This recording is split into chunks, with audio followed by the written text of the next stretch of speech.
Paz e bem para você. Vamos falar um pouquinho sobre São Francisco, que hoje é um dia bastante especial. São Francisco, que nasceu no dia 5 de julho de 1181 ou 82, alguns discutem bastante, faleceu no dia 3 de outubro de 1226, ao cair da tarde. Mas São Francisco deixou uma experiência bastante singular na nossa vida. Nós, como franciscanos ou como admiradores de São Francisco, entendemos que São Francisco viveu um período bastante difícil. Era um período onde a Idade Média estava passando para o Renascimento. E nessa época havia muitas guerras, e as guerras eram muitas vezes uma ponte para você tornar-se uma pessoa de prestígio, uma pessoa de uma nova camada social. E São Francisco, vaidoso, orgulhoso, era tudo isso, né? Aquele que paga sempre as contas com muito orgulho para os seus amigos em todas as festas, ele estava presente. Pois esse São Francisco se alistou para o exército na guerra contra Perúgia, e nessa guerra ele ficou preso um ano. Durante um ano ficou preso, e lá na prisão ele contraiu malária. Sim, ficou muito doente. Em silêncio e de cama, foi um momento muito difícil para São Francisco. Dizem que às vezes ele era acordado por passarinhos. Mas esse Francisco, depois, quando ele retoma a sua atividade, ele seguindo a cavalo em alguns lugares mais afastados de Assis, ele se depara com um leproso. E lembrando que era um momento de muito frio, e São Francisco conta aquele leproso meio que maltrapilho, mas lembrando que os leprosos da época eram colocados muito longe da sociedade, eram afastados e era tido como um peso na sociedade pela sua doença, pelo castigo divino que alguns atribuíam assim. E São Francisco, quando viu o leproso se aproximar dele e queria dizer algo, São Francisco virou o rosto e seguiu em frente, não quis saber, né? Fugiu, como ele dizia depois em seu testemunho, fugiu da presença do leproso, e em pouco tempo ele retomou, algo aconteceu com ele, que ele voltou até o leproso, desceu do cavalo e com seu manto cobriu o leproso, que tremia de frio.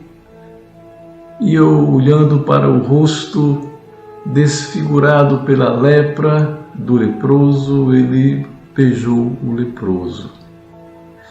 Essa experiência marcou tanto Francisco que possivelmente foi aí que ele começou a mudar de vida. Aos 25 anos de idade, São Francisco estava diante de uma igreja que estava em pedaços, e o crucifixo falou com ele. Ele ouviu claramente a voz de Jesus que saía do crucifixo e falou para ele 3 vezes: São Francisco, como você vê, a minha igreja está em ruínas. Reconstrói a minha igreja.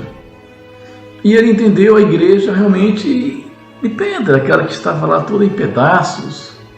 Mas depois ele entendeu que seria a igreja instituição, que estava também em ruínas, em pedaços, muito voltada para a classe poderosa.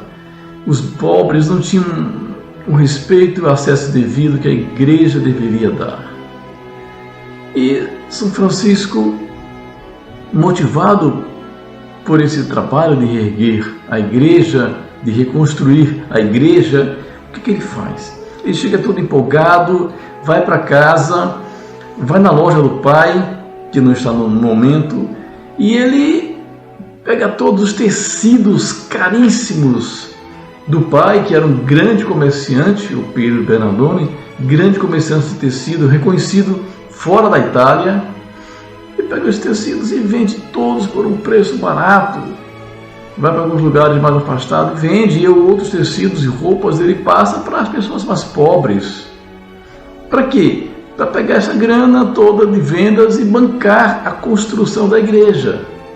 Foi isso que ele fez. Quando o pai dele chega, encontra depósito vazio, tudo realmente perdido, os negócios, ele sabe da situação, ele pega Francisco e bate pra caramba em Francisco e prende ele no sótão, acorrenta as suas pernas, prende Francisco, o pai, mas a mãe solta depois.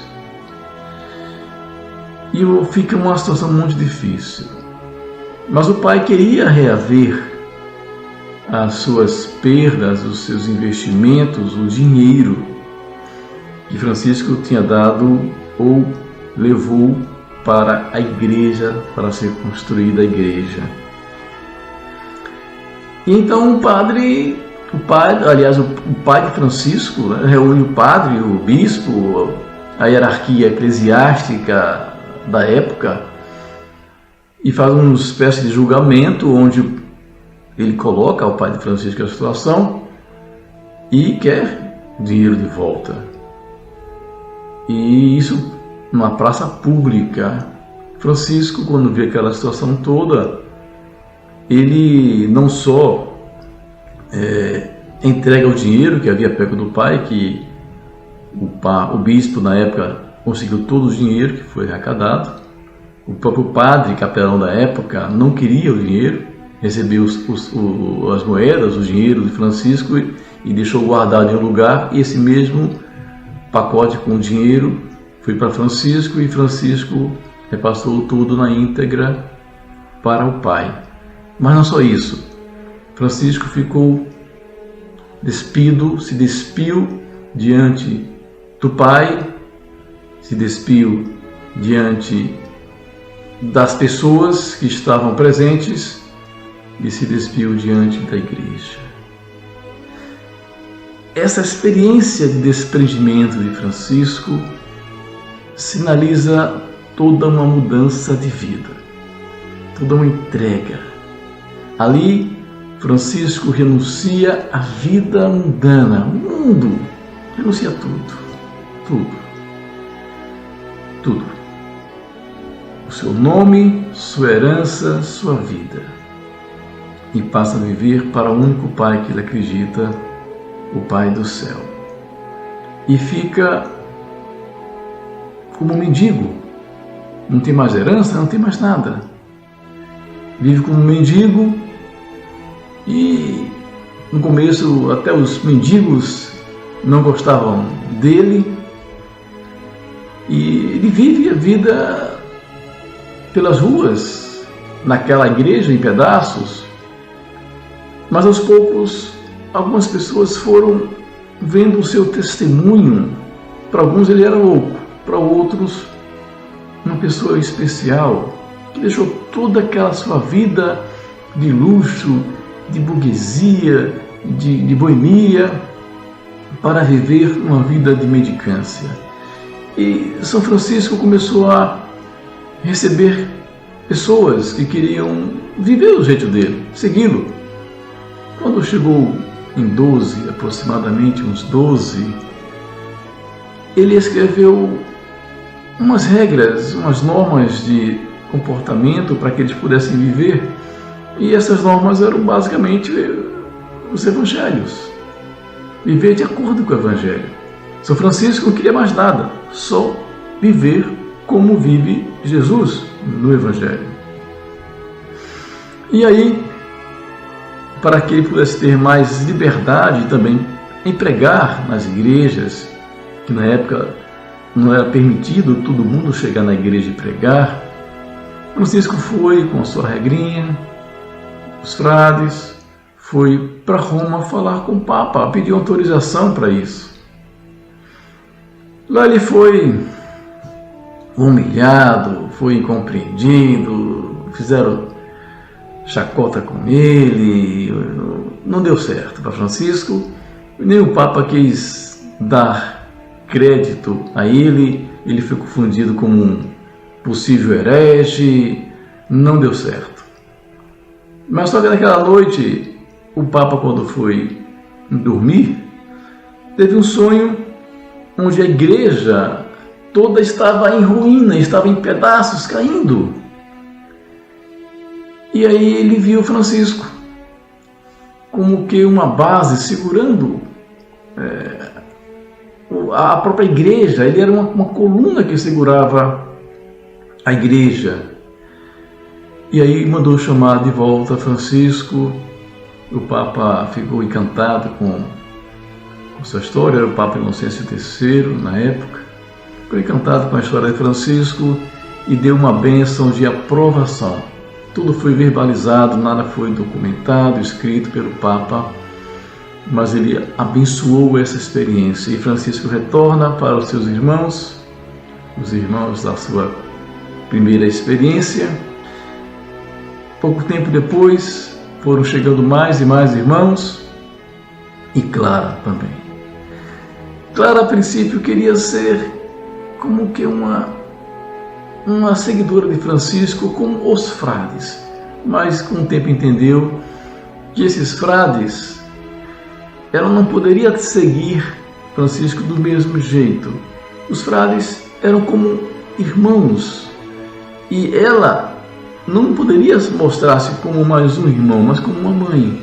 E ela foi entendendo isso a partir de suas experiências e dizia que a mãe é aquela que deixa seus filhos seguirem pelos caminhos, em suas missões.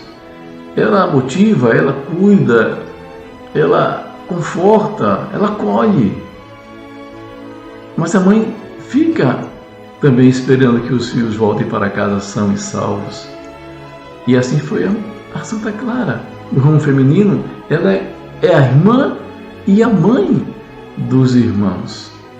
E sempre com a palavra de sabedoria, orientava sempre os frades, inclusive eu via muito Francisco e participava muito da história de Francisco. E São Francisco foi continuando o seu caminho, com o seu jeito de evangelizar, sempre didático. Ele encontra sempre uma forma de falar do Evangelho. E em certa ocasião, ele criou um presépio vivo, colocando animais para falar de Jesus e mostrar toda uma experiência. E dizem que naquele presépio vivo, onde ele colocou um jumento e colocou um boi, ali também apareceu Jesus, houve curas e milagres, é uma celebração marcante. Ainda hoje temos presépios que são o resultado dessa experiência de Francisco. Francisco, 2 anos antes de morrer, com essa experiência toda mística que ele tinha, 2 anos antes de morrer, ele teve uma experiência marcante. São Francisco recebeu Jesus, que lhe apareceu com asas, como um anjo, o abraçou e quando o abraçou Francisco, deixou nele as marcas da paixão de Jesus, os estigmas nas mãos, no peito, nos pés. São Francisco recebeu as mesmas marcas e também possivelmente os mesmos sentimentos que ele tinha pelos irmãos e pelas criaturas. Ele tinha um jeito especial de lidar com essas pessoas, com os animais. E São Francisco também era muito dedicado a jejuns e orações, e doenças ele contraiu e ficou muito fraco. E quando estava próximo de morrer, ele já tinha sérios problemas de saúde, quase cego. São Francisco estava com seus irmãos e cantava os salmos. Os frades choravam ao seu lado e ele cantava. Cantava as alegrias de Deus. E até certa ocasião ele chegou para o médico e disse: doutor, seja sincero comigo aí, falta muito tempo para eu me encontrar com Jesus, eu não aguento mais essa minha ansiedade de encontrar com Ele, encontrar-me com o meu Senhor. Essa experiência de Francisco é encantadora. Ele cantava as maravilhas, louvando a Deus, louvado seja meu Senhor, por tantas coisas maravilhosas, enquanto ele tinha mais de 20 doenças em seu corpo e praticamente cego. São Francisco, quando faleceu, no dia 3, ao cair da tarde, 3 de outubro, seu sepultamento foi no dia 4, quando faleceu São Francisco, houve um grande silêncio entre os frades. Parece que os pássaros não cantaram, tudo ficou em silêncio, até que depois foi criando todo um clima especial dos animais, da natureza, como quem louvasse esse grande homem, São Francisco, este grande santo que tornou-se homem. São Francisco deu-nos uma experiência única. Ele nos ensinou a compreendermos e a estarmos próximos de quem precisa, de quem sofre. Os leprosos, como ele dizia antes, os leprosos eram algo amargo. Não dá para provar, para tragar isso, não. Leprosos, doenças, maldições, tudo se via naquela época nos leprosos. Ele disse que isso depois tornou-se tão doce na sua vida. Esse amargo tornou-se doce para ele, ele sentia prazer, a necessidade de estar com os leprosos, de conviver com os leprosos. E também ele nos ensinou, Francisco, a compreendermos que toda a natureza vem de Deus. Todo ser vivo deve amar a Deus, louvar ao Criador. Todo ser vivo é irmão dessa obra de criação. Que São Francisco nos ajude a entender isso na nossa vida, que hoje, nesse dia tão especial, que nós possamos fazer a experiência de São Francisco de Assis, uma experiência de um homem que, acima de tudo, soube anunciar com a sua vida o Evangelho. Paz e bem para você.